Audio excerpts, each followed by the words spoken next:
Which Greek New Testament should you buy? It really depends on your current skill level. These are my recommendations starting with complete beginners. I've got them divided up into 4 different levels from beginner to advanced. So you can skip at any time by going down to the video description. You can skip forward to whichever level you think you're at. So let's start with absolute beginners. For you, I would recommend a Greek Interlinear. It's really based on the Greek text, but underneath each Greek word, it has the corresponding English, a very simple translation or gloss of the English meaning. This is a great starting place because you're going to get bored with grammar and you're going to want to start to get into real Greek texts, right? So this is a great way to do it. As you read it, your eye is still going to be able to see that English definition right under the Greek word. And it's almost like watching a video, in a foreign language, but it has subtitles or captions in your native language. And that allows you to start hearing the sounds and getting a sense of the word order of your target language while still understanding the meaning using the subtitles, or in this case, English words underneath each Greek word. So this is the edition I used when I was first learning Greek. This has the English ESV text in small print on the side of each page. Sometimes you're going to come to sections that you can't understand. Even with those English notes under each word, you're not going to understand it, and you're going to want to see the English meaning of the entire sentence or the entire verse all at once. And the great thing about this edition is it provides that on every single page. So if you're an absolute beginner, this is the one I would recommend. This is what I'm calling level 1.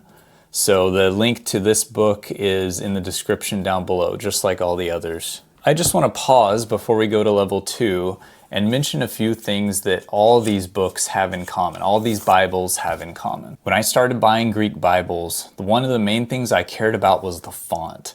I wanted a font that looked good and at the same time wasn't distracting. I also wanted a font size that was not too small. I mean, when you're a learner and especially when you're a beginner and you're just getting started with letter recognition and word recognition, you don't want to be tripped up by a bad font.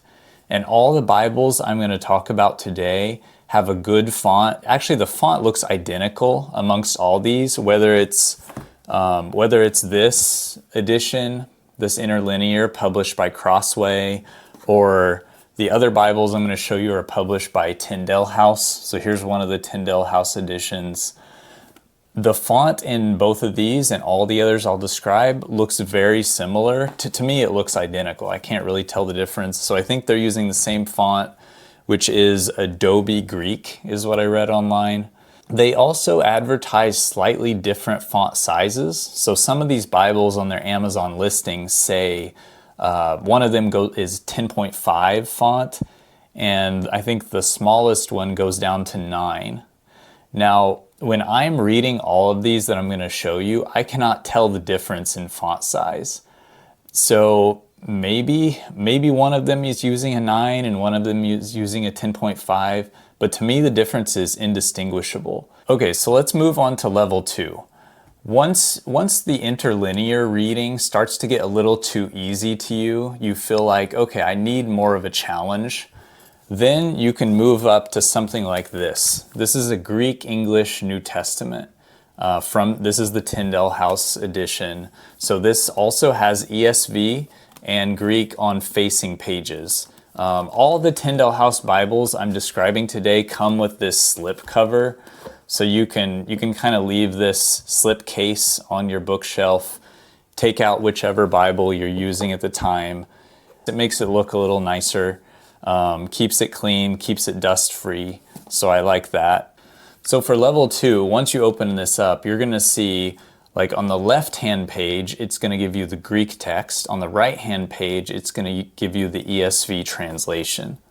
So that's really helpful. You can just stick with the Greek as long as it's making sense to you.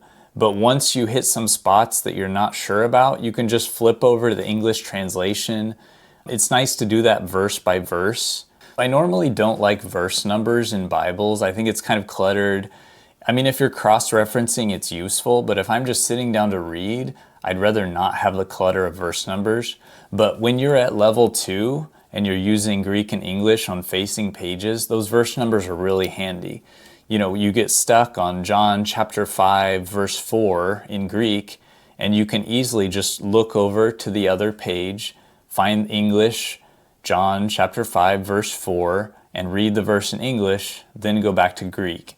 And so those verse numbers really help you when you're bouncing back and forth between left hand and right hand pages to understand the meaning. This one is a little bit lighter than the level 1 Bible that I recommend. This is 1.9 pounds, so it's a little bit easier to hold up and read over long time periods, which is nice. Now, once again, at some point when you're reading at level 2, it's going to start to become too easy, and you're going to wish that you did not have to keep having that English translation on the side. There are going to be things happen like you're reading a Greek verse and it all makes sense except for one word, and you're like, what is that word?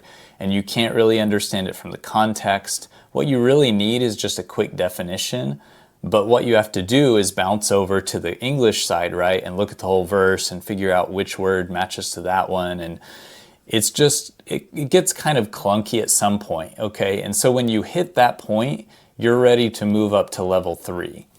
So the level 3 Bible that I use, that I like, is again by Tyndale House, and this is called a Reader's Edition, Greek New Testament. Now for this one, both left and right hand pages have the Greek text, but the bottom, so the bottom of each page has some notes. So it will give you a short gloss or definition for uncommon words. Those words that appear less than 25 times will be defined for you at the bottom of the page.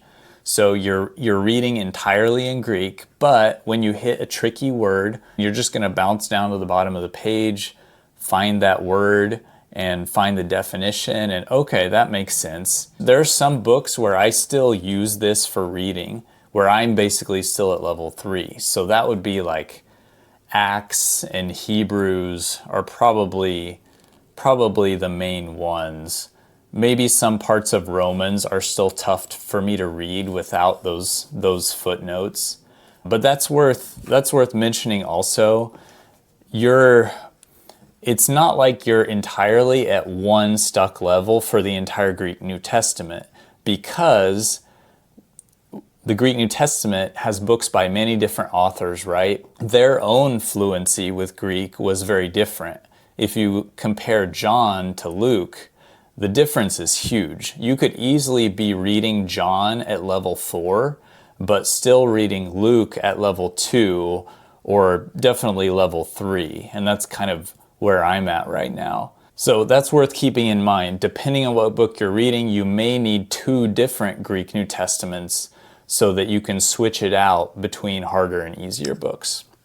So I have one other book at level 3 that I want to talk about because I tried this out for a while. Some people may find a use for it, but this is massive. So this is, 3.6 pounds. The previous one, the straight Reader's Edition, which is just the level 3 book, is 2.6 pounds. So it's starting to get a little bit heavy, but this one at 3.6 pounds is definitely not the kind of book that you want to just pick up and read. This is called the Guided Annotating Edition. If you're using this, you're mostly going to be setting it down on a flat surface and you're going to be making notes in it. So 2 possible uses for this edition would be if you want to write out the New Testament yourself. It has extra space between each line of text so that you can copy the text yourself. And that could be a decent way to learn.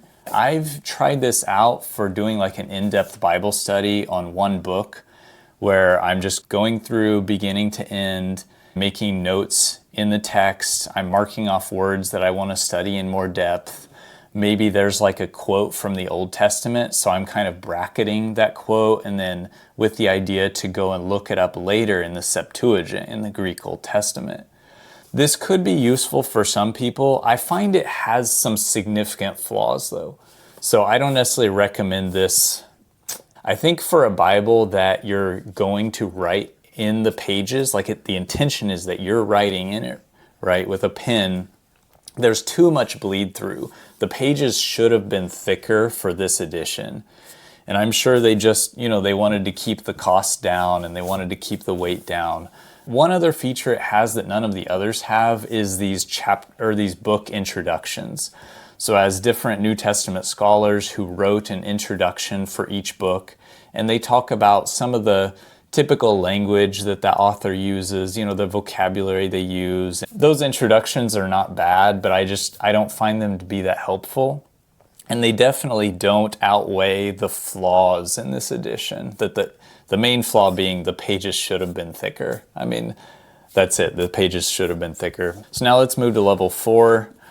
Once again, this is Tyndale House, and that's what I use. Once you're at level 4 and you're just having the Greek New Testament text on each page without English helps, you're going to have more options are opening up to you at that point. So we'll talk about those in a minute. This basically just has the Greek text, and then the footnotes for this edition is giving you variants. So there's some kind of scribal variation there as the text was transmitted over time, and most of those variations are very small. This is going to give you the variants at the bottom of the page, so you can see for any given verse, were there significant variants or not? And if there were not, then okay, like that verse is really solid in terms of the textual transmission. That's the kind of thing you don't care about when you're learning Greek. I mean, you shouldn't spend a ton of time on that because those notes aren't even going to make much sense to you unless you're able to read fluently. This video is not really intended for someone who's at that level where they're a very, very advanced student or, even a scholar. But at that point, you start talking about, well, instead of Tyndale House, do I want to use like the Nestle-Aland text, which is the more comprehensive critical edition that has, more notes and more variants in it, and it has a very slightly different version of the main text compared to Tyndale House. So I won't go deeply into those matters here. One nice thing about this, once you're at level 4, is this is only 1.5 pounds because you don't need all those extra notes and English words on the page. You're basically just getting the Greek. So they can get the size quite a bit smaller, even at basically the same font size. So 1.5 pounds, this is really easy to just sit and read. The price is also cheaper for this, so this is $28. But if you're a beginning student, don't start here because it's not going to make any sense. You got to work your way up from level 1 to level 2 to level 3 to level 4. And then once you're here, it'll be smooth sailing and you can easily pick this up and read it, take it with you. Now there's one other book at level 4 I want to mention. I don't have a copy of this one because I don't really see the use for it myself. It's basically this level 4 Greek New Testament, but thicker, and the extra thickness, the extra pages, I think it's like 180 extra pages, which adds about 33% to the page count on this, is a dictionary. So if you're reading at level 4, you don't need a dictionary at that point. So why have the extra bulk on this book? I don't understand why they make that addition. If you're really a beginner and if you're at level 1 or level 2, you don't want to have this with a dictionary because you're going to be turning to that dictionary every single word, almost every single word. You're going to be flipping back to the dictionary, looking it up, finding the definition, and then returning to the main text. And that's just a terrible way to learn. There's no way anyone should ever try to learn that way. Maybe 100 years ago when there were not as many options available, maybe then it sort of made sense to learn that way. But now when you have all these options of different editions of the Greek text that are more tuned to your level, there's no reason to look up every word in a dictionary. That's really going to slow down your comprehension. It's going to slow down the fluency and the fluidity with which you're able to read. The intention of finding a Greek New Testament that's at your level is that it allows you to start to approximate the sense of fluency of just being able to read the text without flipping to all kinds of other resources. These are the Greek New Testaments that I've used as I've learned to read Greek, and I've given you the 4-step or 4-level system, the exact same system that I used to learn the language. And this is going to allow you to immerse yourself in the language from the beginning. Because if you just study grammar textbooks, you're going to get bored. And honestly, you're not really going to learn the language just by studying grammar textbooks. You can only learn a language ultimately by taking in large volumes of that language, hearing it or reading it visually in this case, over and over again. Ideally, you're reading it visually and you're pronouncing the words out loud, and that's going to help you learn much, much faster. I know in this video I've mostly stuck to the Tyndale House editions because that's what I personally use and that's what I personally know about. If you have other recommendations of Greek New Testaments that you like, feel free to put those in the comments down below. Thanks for listening.